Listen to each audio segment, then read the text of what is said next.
Hello दोस्तों, अभिलाषा कहानी का भाग 1 मैं आपको पहले ही सुना चुकी हूँ, जो कि आपको चैनल पर मिल जाएगा। तो आइए दोस्तों, अभिलाषा कहानी के भाग 2 की शुरुआत करते हैं। पर इसके पहले कृपया वीडियो को लाइक, शेयर और चैनल को सब्सक्राइब करना ना भूलें। अब तक आपने सुना, मीठी नींद पर ममता हावी हो गई थी और जब तक पिंकू सीए नहीं बन गया, यह ममता हावी ही रही। इस दौरान संयोग से टिंकू की नौकरी इसी शहर में लग गई, पर ऑफिस बहुत दूर था। ऑफिस के पास ही कमरा ले लेता हूँ, आने जाने का समय बचेगा, टिंकू ने सुझाव रखा था। पागल हुआ है, इसी शहर में अलग घर लेकर रहेगा। घर से घंटा 2 घंटा पहले निकल जाना, मैं जल्दी उठकर दूध नाश्ता दे दूंगी, पैक्ड लंच दे दूंगी। पर माँ, आपकी अब उम्र हो रही है, कब तक हमारे लिए खटती रहोगी? माँ नामक इमोशनल फूल बस यही आकर तो ढेर हो जाती है। अब आगे। अरे, अब तो मैं इतनी अभ्यस्त हो गई हूँ कि नींद में भी टिफिन बना सकती हूँ। बल्कि सोचती हूँ, कभी जल्दी उठकर टिफिन बनाना छूट गया तो मैं कैसे रहूँगी, क्या करूँगी। सबकी हंसी छूट गई थी। मेरी सदाबहार दिनचर्या सदाबहार ही बनी रही। अब तो पति भी रिटायर हो गए थे। मैं तो रिटायर हो गया, पर तुम यह सवेरे जल्दी उठकर टिफिन बनाने की ड्यूटी से शायद कभी रिटायर नहीं होंगी।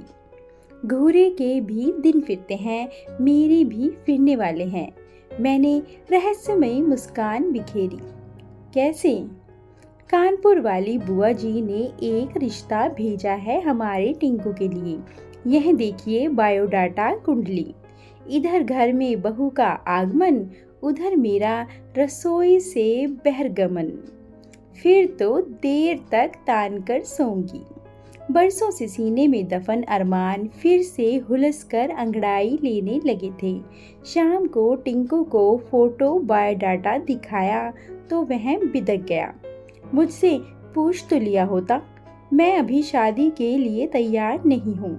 बहुत समझाने कुरेदने पर पिटारा खुला कि जनाब अपनी एक सहकर्मी से प्यार में हैं और उसी से शादी रचाएंगे। अरे तो पहले क्यों नहीं बताया?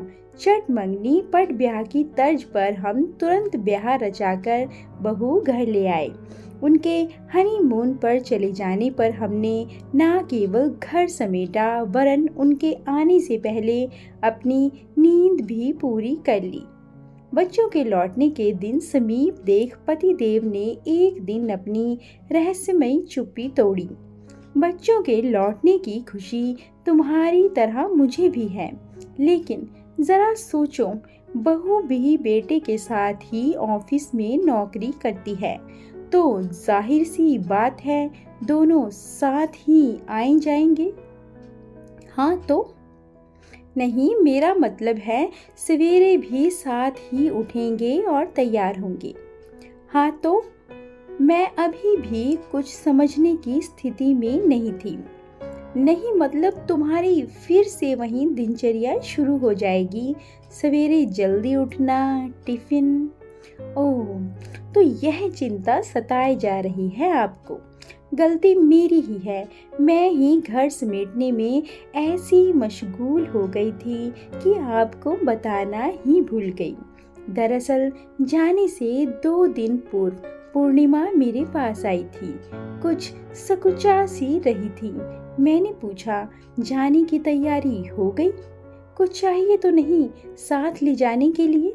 काफी सूखा नाश्ता तो मैंने बना दिया है, बाकी तुम अपनी रुचि अनुसार रख लो। हमें परस्पर एक दूसरे की रुचि, आदतें, स्वभाव आदि जानने में कुछ वक्त तो लगेगा ही। जी, वह वही बताना चाह रही थी।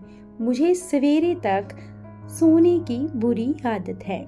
बहुत कोशिश कर ली, मम्मी पापा ने भी बहुत समझाया, पर क्या करूं, मुझे सवेरे ही मीठी नींद आती है। कभी मजबूरन उठना पड़े तो पूरा दिन चिड़चिड़ाहट में गुजरता है।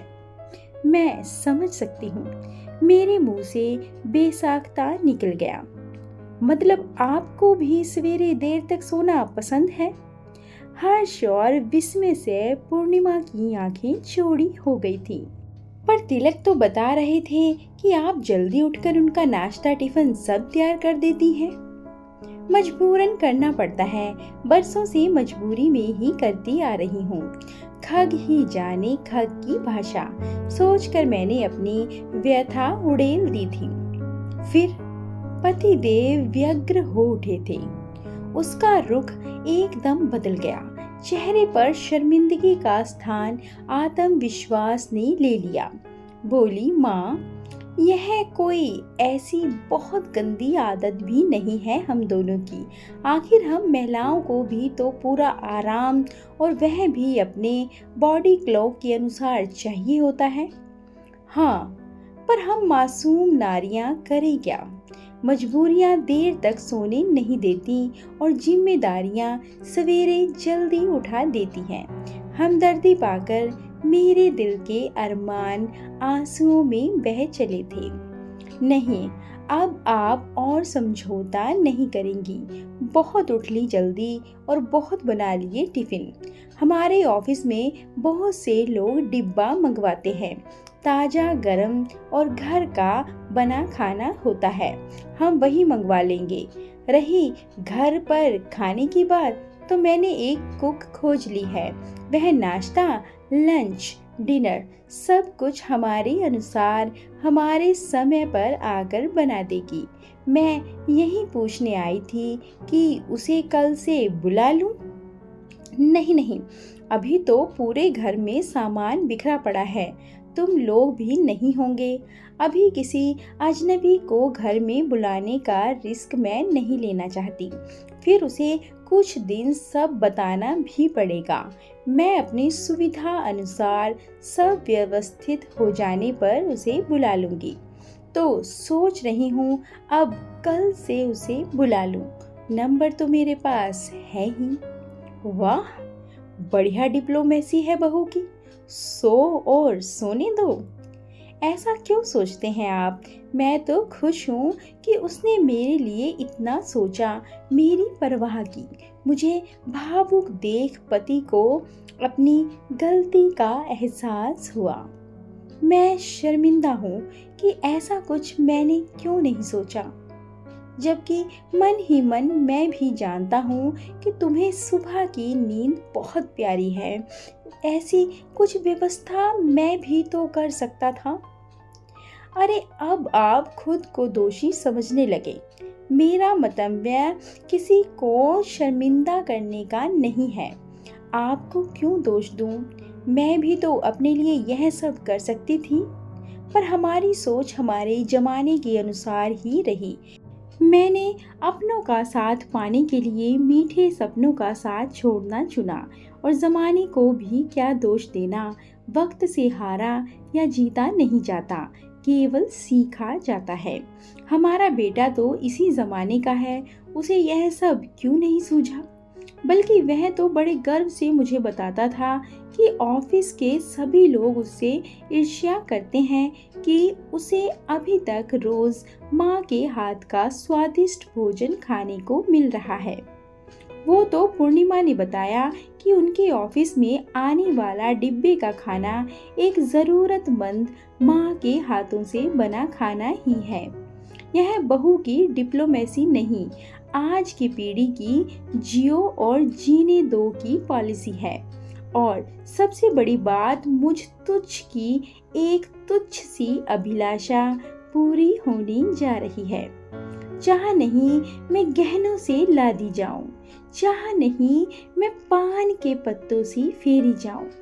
पति देव का सप्तम स्वर में कविता पाठ शुरू हो गया तो मैं भी पीछे नहीं रही। मुझे मीठी नींद सोने देना मेरे भरतार। इस तुच्छ को है मात्र एक तकिए और एक चादर की दरकार। दोस्तों, कहानी कैसी लगी? कहानी अच्छी लगी हो तो कमेंट करके ज़रूर बताएं और ऐसी अधिक कहानियों के लिए कृपया वीडियो को लाइक, शेयर और चैनल को सब्सक्राइब करना ना भूलें। धन्यवाद।